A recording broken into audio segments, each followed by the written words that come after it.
Welcome friends. Today we will see exercise of life processes in living organism part 1. अब तक हमने जो ये लेसन में पढ़ा हुआ है, जैसे ग्लाइकोलिसिस हमने पढ़ा, TCA साइकिल पढ़ा, ETC साइकिल पढ़ा, देन एनारोबिक रेस्पिरेशन पढ़ा, देन उसके बाद हमने mitosis and meiosis that is cell division हम लोगों ने पढ़ा. अब उसके बेस्ड जो भी क्वेश्चंस यहाँ पर हैं वो क्वेश्चंस हम लोग यहाँ पर डिस्कस करेंगे जो आपके टेक्स्ट बुक के पीछे एक्सरसाइज में दिए हुए हैं. इसमें हमारा फर्स्ट क्वेश्चन है fill in the blanks and explain the statement. Means हमें यहाँ पर फिल इन द ब्लैंक्स भरना ही है बट उसका एक्सप्लेनेशन भी हमें यहाँ पर देना है. Our first fill in the blank is after complete oxidation of glucose molecule, how many number of ATP molecules are formed? In that I will write the answer 38. अब 38 molecules यहाँ पर ATP के कैसे फॉर्म होते हैं वो हमें देखना है. तब यहाँ पर हमने क्या देखा कि जब ग्लाइकोलिसिस प्रोसेस होती है तब वो ग्लाइकोलिसिस प्रोसेस कैरिड आउट करने के लिए 2 मॉलिक्यूल्स की ज़रूरत यहाँ पर रहती है. ठीक है, और ये जो 2 मॉलिक्यूल्स हैं, ये 2 मॉलिक्यूल्स कहाँ से आए हुए हैं? ये यहाँ पर यूटिलाइज होते हैं फ्रॉम द आवर बॉडी और उसमें से 4 मॉलिक्यूल्स जो है वो यहाँ पर फॉर्म होते हैं. ठीक है, तो अब 4 हमने अरे इसमें फॉर्म हुए हैं और 2 उसमें से गए हैं, तो बचे कितने हमारे पास? There is only 2 ATP molecule. फिर हमने क्रेब्स साइकिल देखा था या TCA साइकिल हमने देखा था, उसमें हमारे पास कितने ATP मॉलिक्यूल यहाँ पर मिले हुए हैं? 2 ATP molecule. Along with that there is a product of carbon dioxide, water, NADH2 and FADH2. ठीक है, ये फॉर्म हुआ था. अब इसके बाद हम लोग गए थे, इसके बाद ETC इलेक्ट्रॉन ट्रांसफर साइकिल. तो उसमें क्या हुआ था? जो हमारे 10 NADH2 फॉर्म हुए हैं क्रेब्स साइकिल में, तो एक NADH2 मॉलिक्यूल कितने ATP फॉर्म करता है? 3 ATP मॉलिक्यूल फॉर्म करता है. इसलिए हमारे पास टोटल 10 NADH2 थे, तो हमने उसे 3 से मल्टीप्लाई किया तो हमें मिल गया यहाँ पर 30 ATP. और वैसे ही जो FADH2 फॉर्म हुआ था, तो ये FADH2 से हमें एक FADH2 से 2 ATP मॉलिक्यूल्स ऑब्टेंड होते हैं. तो ऐसे 2 अगर हमारे पास है तो उसमें से हमारे पास 4 ATP मॉलिक्यूल फॉर्म हो जाएंगे. अब अगर हम लोग ऐड करते हैं 2 ग्लाइकोलिसिस के, 2 TCA साइकिल के, NADH2 30 एंड FADH2 4, तो ऐसे 38 टोटल ATP मॉलिक्यूल हमें यहाँ पर इस प्रोसेस में ऑब्टेन होते हैं. That's why we will fill in the blanks this with 38. Now next is at the end of glycolysis pyruvic acid molecules are obtain. हमने ग्लाइकोलिसिस की प्रोसेस देखी थी. तो ग्लाइकोलिसिस में क्या होता है? जो हमारे बॉडी में ग्लूकोज एंटर होता है, that glucose undergoes oxidation and it will forms 2 molecule of pyruvic acid. और ये जो पायरुविक एसिड है, this pyruvic acid then finally undergoes TCA cycle.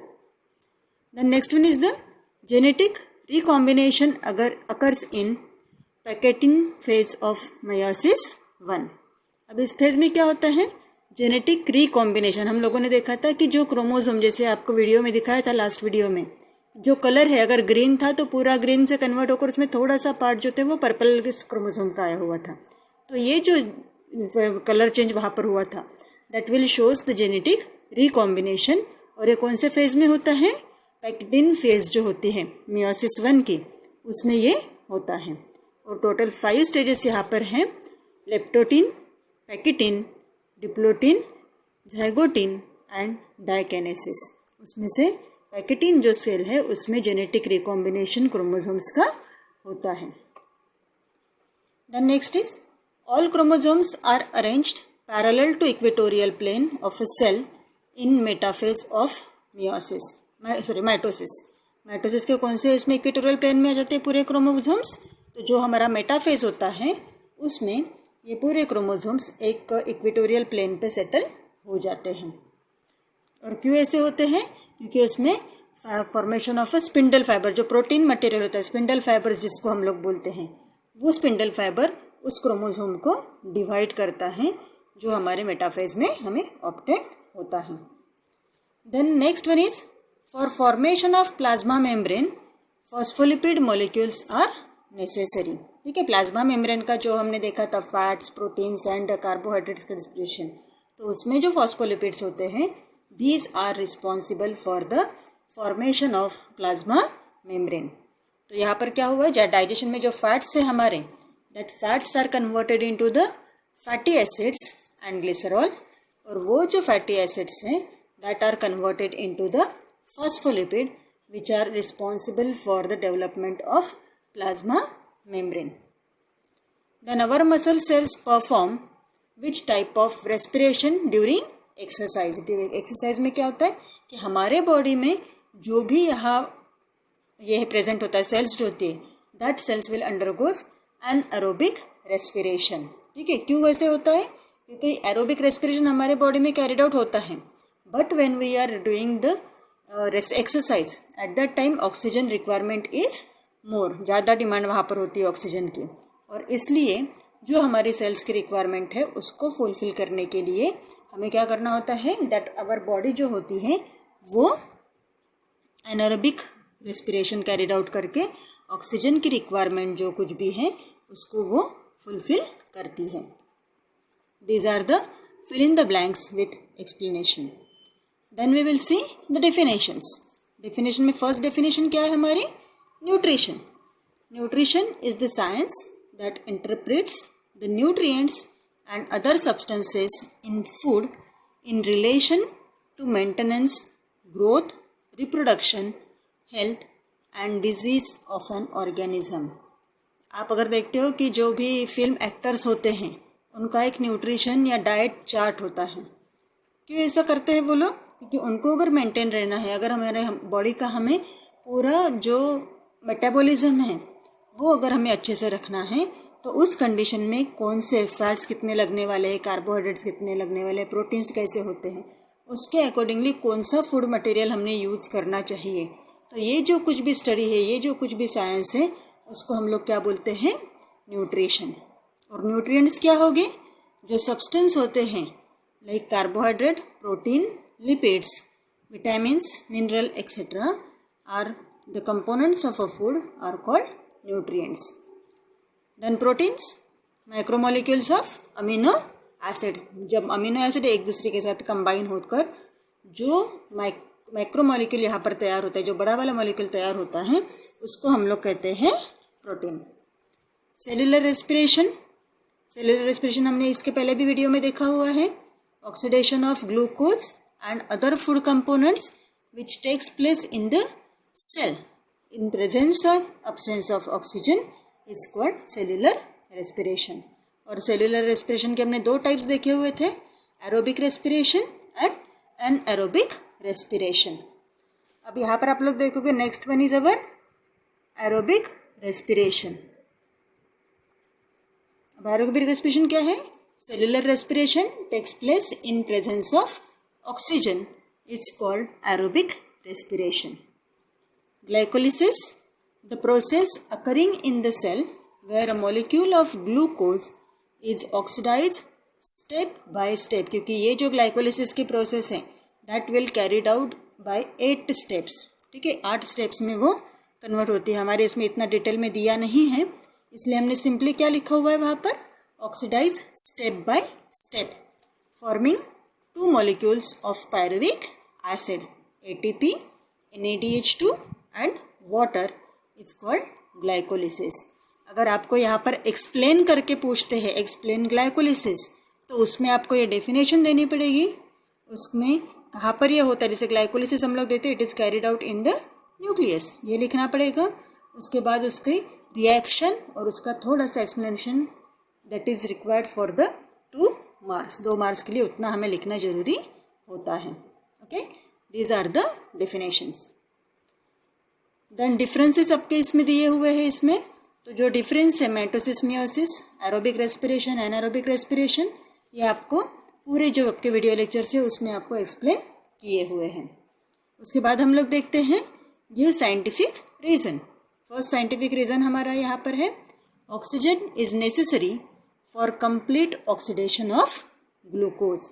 ठीक है, क्योंकि जो ऑक्सीडेशन हमारे इसमें होता है तो उसके लिए ऑक्सीजन क्यों? एरोबिक और एनारोबिक दोनों टाइप से होता है। तो यहाँ पर हमने क्या कहा है कि अगर हमें ग्लूकोज को ऑक्सीडेशन करना है तो हमें ऑक्सीजन क्यों नेसेसरी है। तो अब क्या होगा, जब ग्लूकोज अंडरगोज एरोबिक रेस्पिरेशन तो हमें कितने मॉलिक्यूल्स मिलते हैं एटीपी के, 38 मॉलिक्यूल्स मिलते हैं। मीन्स हमें उसमें से बहुत ज़्यादा एनर्जी ऑब्टेन होती है। और बाय प्रोडक्ट्स क्या निकलेंगे उसमें लास्ट में, कार्बन डाइऑक्साइड एंड वाटर, जो हमारे बॉडी को विदाउट एनी हार्म एक्सक्रीट हम लोग कर सकते हैं, उसको हम लोग बाहर निकाल सकते हैं। और वही अगर हम लोग एनारोबिक रेस्पिरेशन देखते हैं तो उसमें क्या होगा कि there is only formation of 2 ATP molecule, 2 ही एटीपी मॉलिक्यूल होते हैं, हमें एनर्जी उसमें से कम मिलती है और उसका जो बाय प्रोडक्ट है that is alcohol.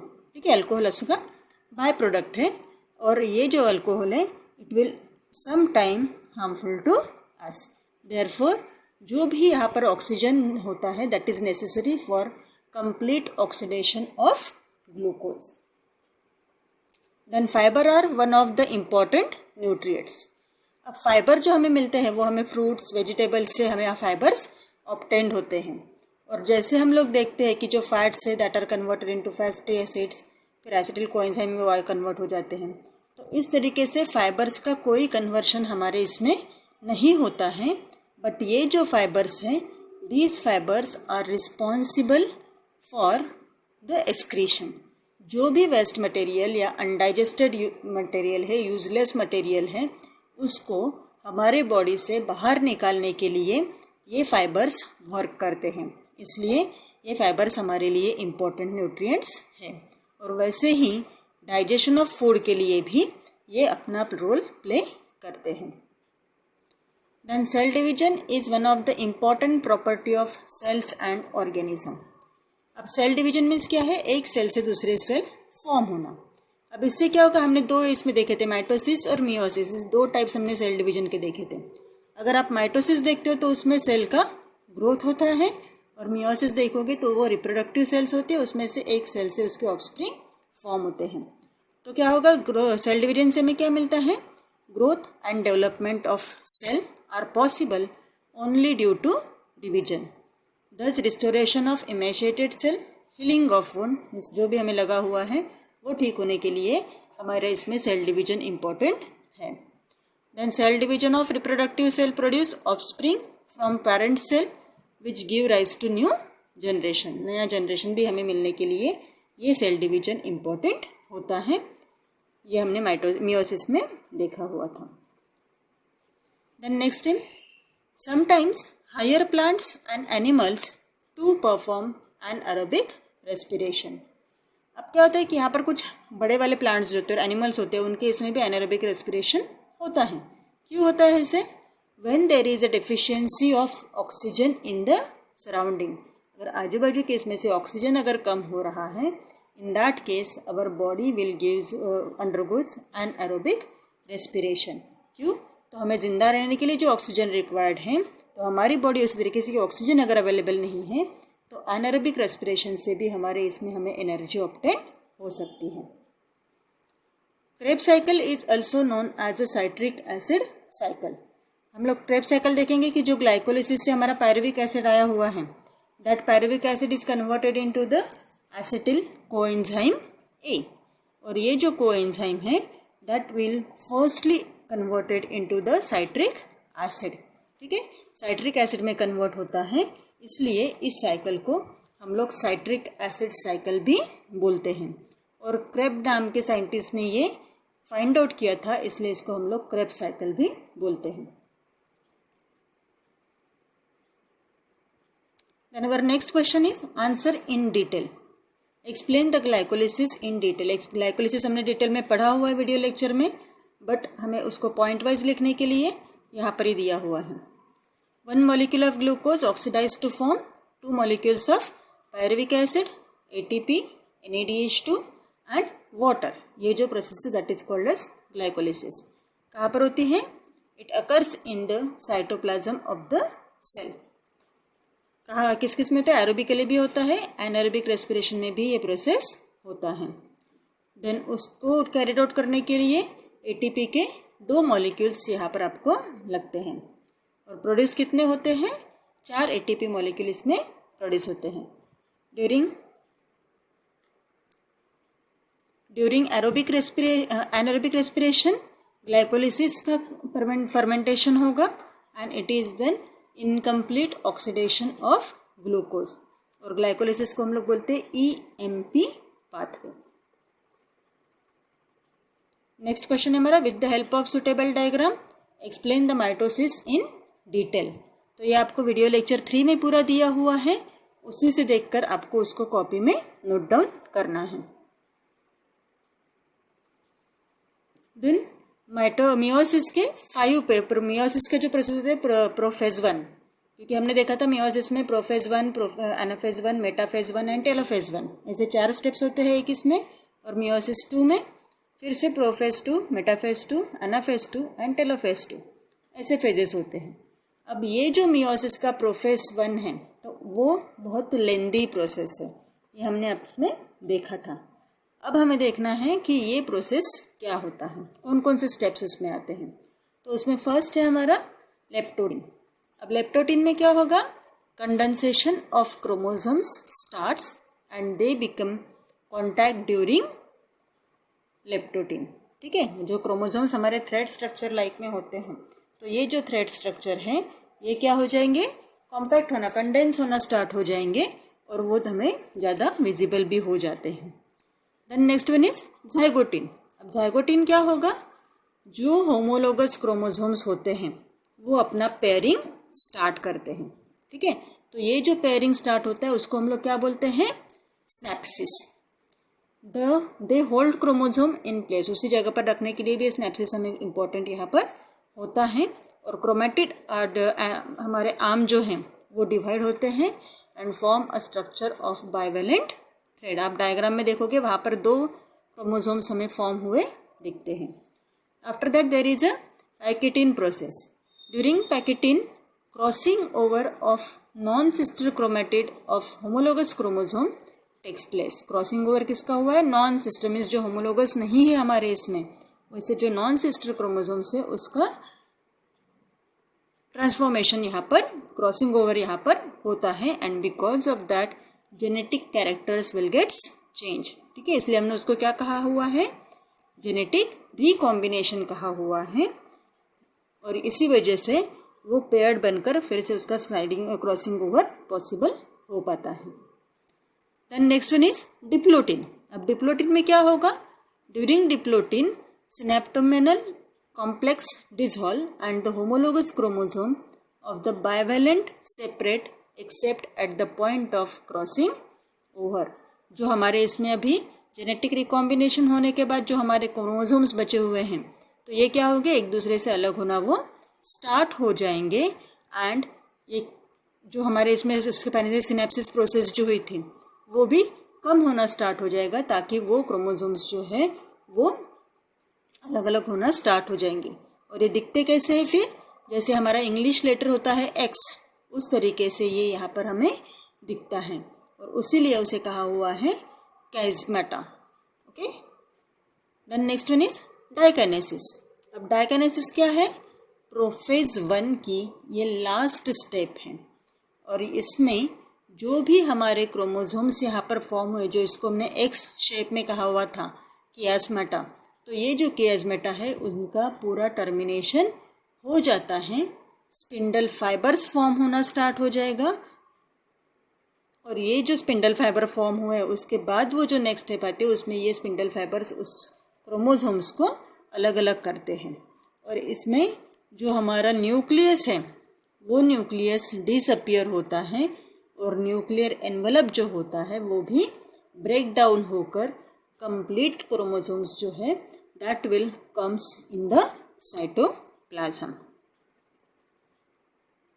These are the 5 steps of prophase 1 of meiosis. Then how all the processes contribute to the growth and development of the body. ठीक है, जो भी प्रोसेस हमारे बॉडी में होती हैं उसके डेवलपमेंट के लिए हमारे इसमें ग्रोथ एंड डेवलपमेंट के लिए वो किस तरीके से जुड़ी हुई है ये हमें देखना है।